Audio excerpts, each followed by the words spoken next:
The Friday injury report rolled out. We looked at the Giants. We saw Malik Neighbors was out. Then we looked a little further down.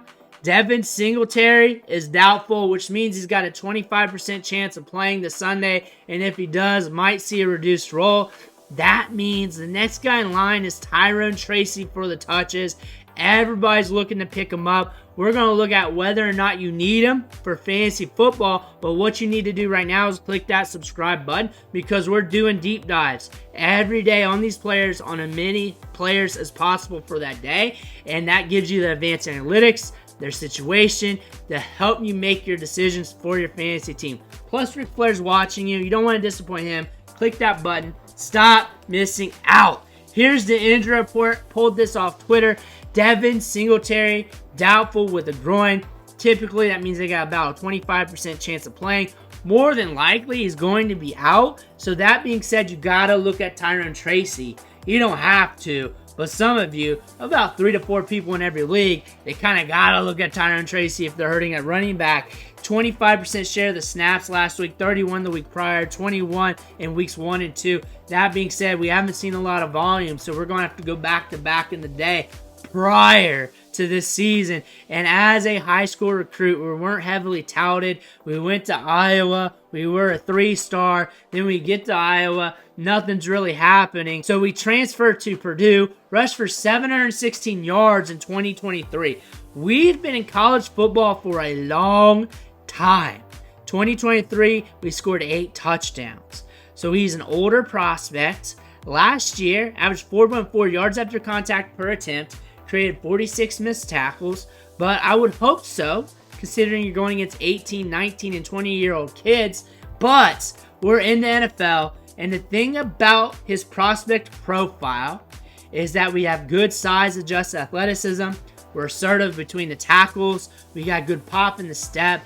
He is kind of comparable to Rachaad White in some aspects, coming out of college, older prospect, going into the NFL. That being said, they both got some speed to them as well, but not like it's in the 4.3s, and they can break it loose in the open field, and they can both catch balls out of the backfield with 9.1% target share at Purdue. And we're looking at this backfield with Singletary out, or if he's out, Tyrone Tracy and Eric Gray. Eric Gray got his run in the sun last year with the Giants, wasn't hitting too hard. He looked good in training camp. They talked him up a lot. They were also talking up Tyrone Tracy. Tyrone Tracy got hurt in training camp. He was out for a little bit of time, but came back. And the fact that he was able to miss that time as a rookie, come back and get snaps behind Devin Singletary says a lot about him. But Eric Gray is a player to look at. He can make guys miss in the open field. He's got good vision. Not the most speed, not the most burst in the world, but he can hold it down between the tackles. And Devin Singletary rushing for 3.9 yards per carry on the season, making guys miss prior to week 3, looking a lot better on that. 221 yards on the season with 2 touchdowns. Tyrone Tracy just has 12 carries on the year and just a limited sample of work. But the fact that we missed a lot of training camp due to the injury and able to come back and still get some opportunities behind Singletary says a lot about him. But we're looking at this matchup against the Seattle Seahawks, and there's some room for opportunity here because you can run on Seattle. We saw Jahmyr Gibbs and David Montgomery do that. We also saw Ramondre Stevenson and Antonio Gibson score fantasy points on them. They can also lock down when the game script is in their favor, and that could happen with the Giants because we're looking at the spread here from Vegas of 7, and Seattle should be up on the Giants in this matchup,